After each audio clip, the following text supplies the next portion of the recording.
Qurilishda pulingiz uvol bo'lib, aldanib qolmasligingiz uchun hamon qildirtganingizda nechta kafil ketishini oldindan hisoblashni o'rgatib qo'yamiz. Birinchisi, xonaning uzunligini o'lchanadi. Xonamiz uzunligi 323, eni 156. Endi buni qanaqa ko'paytiriladi? Xo'p, 323 ga qo'shamiz 156 ni. Shunda 479 chiqdi xonamizning ikki tomoni. Endi buni 2 ga ko'paytiriladi. 2 ga ko'paytirilganda 4 tomoni kelib chiqadi. 958 bo'ladi. Xonamizning balandligi 293 ekan. Xonamiz balandligini 293 ga ko'paytiramiz. Shunda 28 ni 06 bo'libdi. Eshigimiz bor bizni 2.1 kvadrat chiqadi. Eshikning hisobini chiqazib olmasdan, chunki kafillar quso bo'ladi.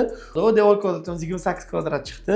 Xo'p, polimiz xonamiz 3.25 ga ko'paytiramiz 1.56 ni.